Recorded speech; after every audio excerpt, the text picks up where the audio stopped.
Vous êtes né à Téhéran. Comment vous vivez cette situation à 4000, 5000 kilomètres de l'Iran?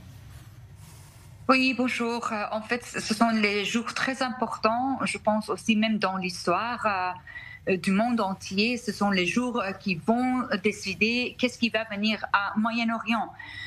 Bon, bien sûr, c'est une attaque qui était, on a vu venir parce que le régime iranien n'était pas et n'est pas toujours prête pour parler et arrêter leur aventure nucléaire. Bien sûr, ils sont les threats existentiels pour Israël et en plus qu'ils ont un régime terroriste pour le monde entier. Alors, il faut que quelqu'un arrête ce régime pour savoir avoir l'arme nucléaire qui est très dangereux.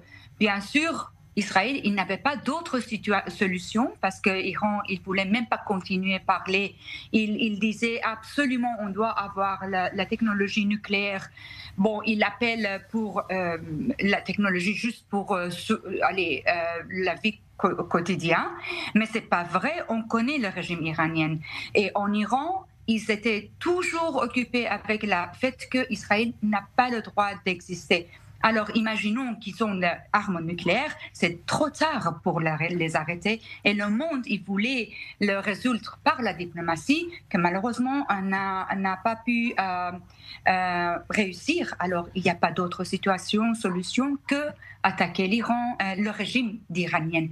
Et les gens en Iran, en plus, je dois vraiment dire que les gens qui sont en Iran, bien sûr, ils sont inquiets, mais ils savent qu'ils ont un ennemi en commun avec Israël. Et le ennemi d'Israël et le ennemi du peuple iranien sont la même chose. Ce sont des ayatollahs de régime iranien.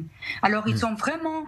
ils supportent Israël pour l'attaque qu'ils font. Parce que si jamais le régime iranien et là, l'arme nucléaire, c'est vraiment... fini, c'est foutu toute la région et le monde entier. Avant de peut-être d'aller à Rehovot, juste une dernière question. Est-ce que vous comprenez rapidement les réactions de vos homologues en France, notamment de gauche, qui n'ont jamais évoqué, quasiment jamais évoqué le sort des Iraniens jusqu'à ces opérations israéliennes contre les infrastructures du régime? Est-ce que vous comprenez leurs réactions hostiles? En général, moi, je comprends jamais les réactions de gauchistes. Pourquoi ils font des choses pareilles, je ne comprends pas.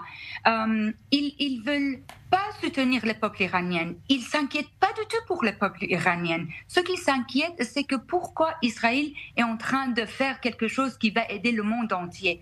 Toujours, le problème, c'est être contre Israël. C'est pas vraiment penser aux autres peuples.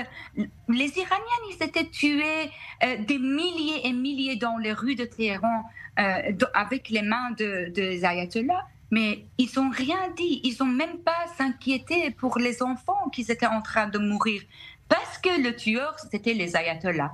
Mais le moment qu'il y a un conflit, que Israël n'avait vraiment autre solution pour trouver, c'est toujours la faute d'Israël. C'est pour ça que maintenant, il essaye d'avoir un impact général dans le monde entier sur la politique, même ici en Belgique, il essaye ça.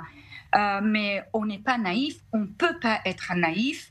Ce que c'est en train de se passer aujourd'hui, c'est pas la guerre d'Israël contre le peuple iranien, c'est juste la guerre d'Israël contre le régime iranien. C'est vraiment si ciblé qu'il n'y a même pas vraiment un danger de guerre qui est très qui vise les gens, les peuples, mais bien sûr, ça reste toujours la guerre et c'est pas gai. Mais qui est la raison de cette guerre?